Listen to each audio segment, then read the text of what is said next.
Chapter 30: Reckonings and Revelations. The official narrative of the train incident painted a tidy picture for public consumption. Reports detailed how Professor Deucalion and Sir Varen had valiantly worked together during the initial ambush to rescue survivors. It was only during the chaotic second attack, when the train overturned, that Sir Varen tragically fell.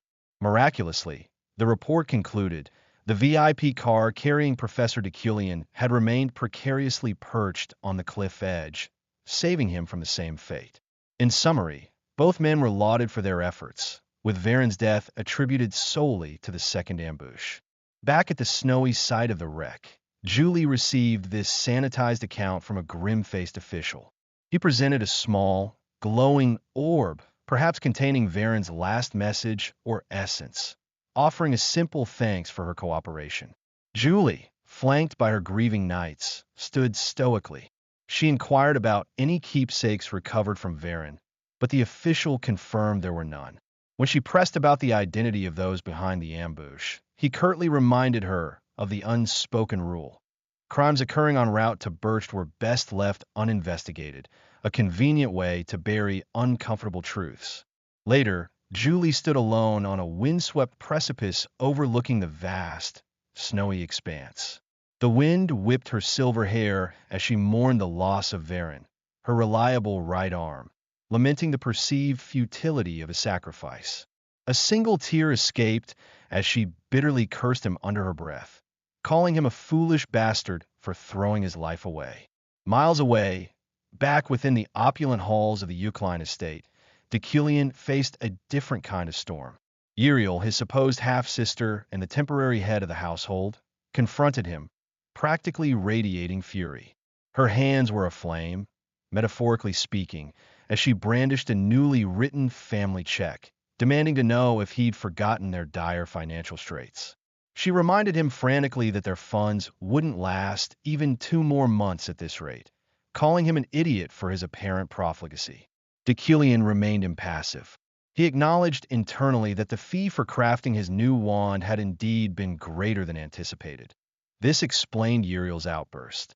The revelation that the prestigious Eucline finances were teetering on the brink of collapse, however, was concerning. Action was clearly needed. He calmly told Uriel to restrain herself for a moment, assuring her he had a way to secure more funds.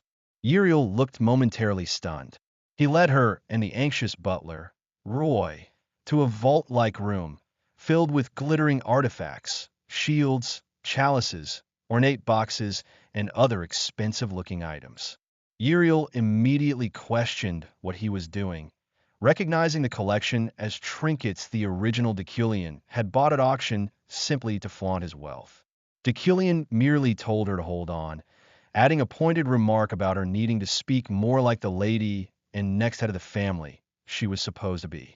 Uriel shot back, incredulous that he was nagging her about word choice when his spending habits were bankrupting them.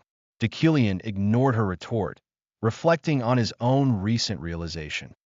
He hadn't understood at first why these auction items resonated with his wealthy magnate trait, initially dismissing them as mere art pieces that could exist in his previous world.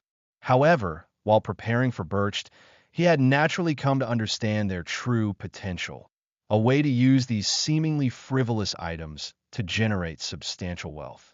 He focused his intent, activating the skill derived from his unique trait, Midas Touch. Golden energy flared around his outstretched hand. Uriel, utterly bewildered, demanded to know what he was doing, just standing there like a moron with his hand out. Deucalion gestured towards the collection, informing them he planned to put these items up for auction again, and instructed Roy to summon an appraiser immediately. Uriel erupted again, aghast. She questioned why he was selling antiques so soon after acquiring them, arguing they wouldn't even fetch half the price he paid, and accusing him of throwing money away. Deucalion coolly told her to be quiet, repeating his instruction to Roy, who reluctantly agreed.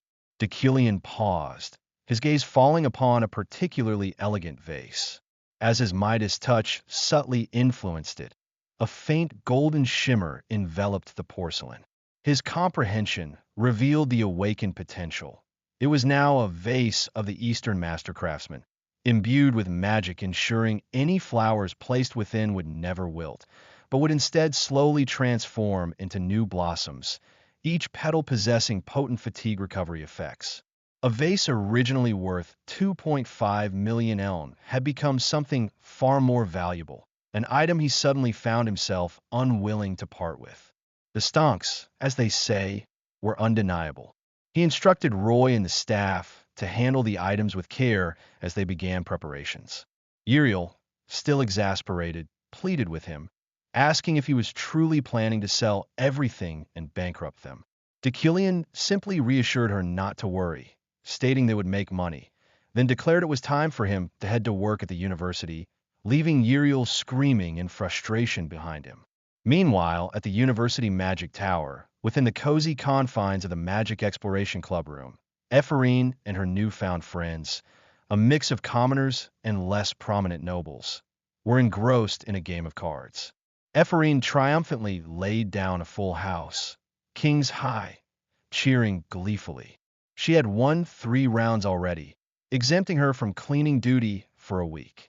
The others groaned good-naturedly, lamenting their near misses. Ephorine beamed, laughing heartily. This simple camaraderie felt like a dream. She reflected on her difficult journey since entering the tower. She had faced constant hatred and scorn, scrawled insults on her door, disdain not just from students, but even from established professors. There had been countless unpleasant incidents. But now, she was part of a club, surrounded by friends. She found herself genuinely liking this ordinary, supportive little group. Just as one of the members jokingly reminded Ephorine that they were only superficially ordinary, the door swung open abruptly.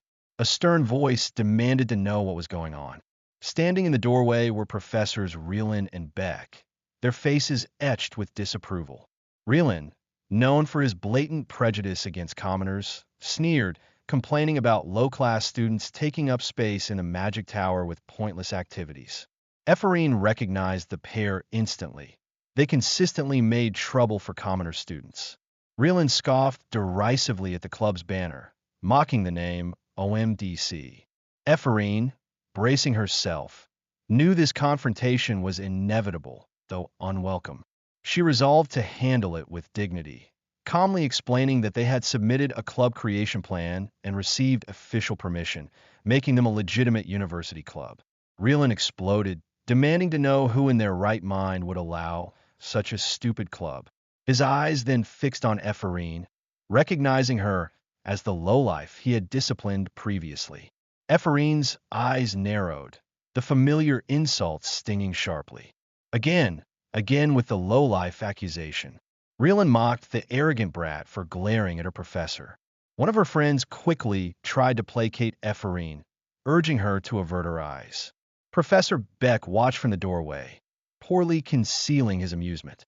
Reelin, puffing himself up, challenged Ephorine, demanding she reveal who sanctioned the club, certain no professor would ever approve such a thing. Ephorine hesitated, unsure how to respond. Reelin crowed triumphantly, assuming her silence was confirmation. Just as he began ranting again, a calm, authoritative voice cut through the tension from the doorway. It was me.